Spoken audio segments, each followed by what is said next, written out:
तो भैया कोलकाता में चुनाव की आहट हो गई है। पश्चिम बंगाल के चुनाव ने अपना रुख ले लिया है। आज का पूरा दिन कोलकाता की सड़कों पर दंगल भरा रहा।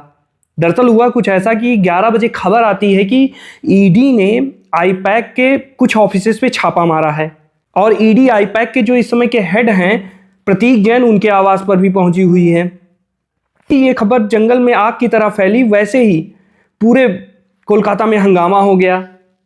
तभी पता चलता है कि प्रतीक जैन के घर पर अपने पूरे लाव लश्कर के साथ, बड़े पुलिस आला अधिकारियों के साथ पश्चिम बंगाल की मुख्यमंत्री ममता बनर्जी पहुंचती हैं और वो फट से उनके घर में घुसती हैं, प्रतीक जैन के घर में घुसती हैं और कुछ देर बाद बाहर निकलती हैं। उनके हाथ में एक फ़ोन होता है, एक नीली फाइल होती है जिसको वो ऊपर लहरा रही होती हैं और बाहर निकलने के बाद वो आरोप लगाती हैं हुए अमित शाह के ऊपर तरह तरह के आरोप लगाती हैं। अमित शाह को नॉटी कहती हैं और यहां तक कह देती हैं कि भारत का सबसे नाकाम गृह मंत्री है।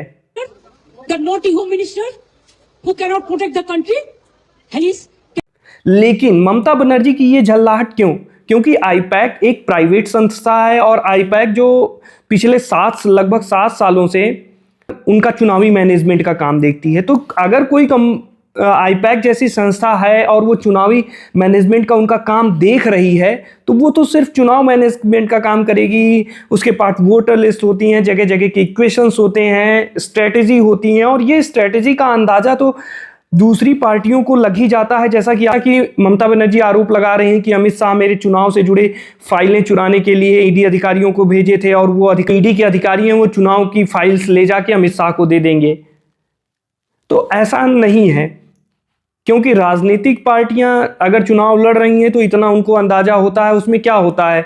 जो फाइल्स होती हैं, जो चुनाव मैनेज करने वाली टीम होती है, वो क्या किसी जगह का इक्वेशन हो गया, किसी जगह का डेटा हो गया, स्पेसिफिक जगह पे कहाँ पे प्रत्याशी कैसे हो सकते हैं, ये चीज़ें। और ये चीज़ें खुद ही सारी पार्टियों को पता होती है, कहाँ कौन सा प्रत्याशी मजबूत है, कौन सा कास्ट कॉम्बिनेशन है, कौन सा धर्म का कॉम्बिनेशन है, ये सारी चीज़ें आम बात है। लेकिन ऐसा क्या हुआ कि ममता बनर्जी को एक कंपनी को बचाने के लिए दौड़ के खुद आना पड़ा और ऐसी स्थिति लाई गई कि जिससे केंद्रीय एजेंसी और पश्चिम बंगाल की मुख्यमंत्री के बीच में एक संवैधानिक संकट प्रकट हो जाए।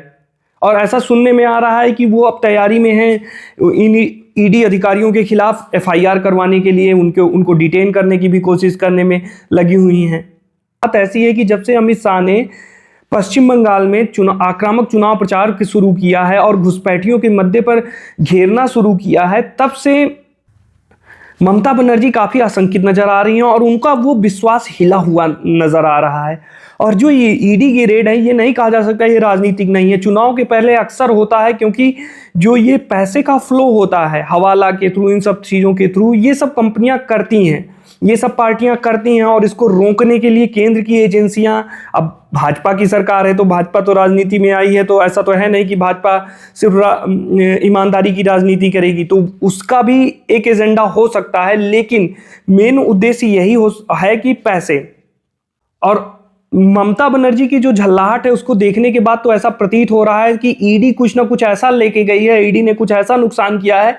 ममता बनर्जी काफ़ी गुस्से में नजर आ रही हैं और वो उनका गुस्सा अमित शाह के ऊपर झलका। उन्होंने जिस तरह से अमित शाह को आड़े हाथों लिया, उनका गुस्सा झलका। और उन्होंने जिस तरह से, जो उनके हाथ में फाइल है, आप देख सकते हैं कि उसको इतनी मजबूती से फाइल और फोन को पकड़ा हुआ है, तो जैसे लग रहा है कि उन्होंने कोई ऐसा राज बचाने की कोशिश की है। अब वो राज ईडी के पास है या ममता बचाने में सफल हो गई? राज्य के मुख्यमंत्री का किसी कंपनी के लिए इस तरह परेशान होना, ये तो स्वाभाविक से अननेचुरल बात है।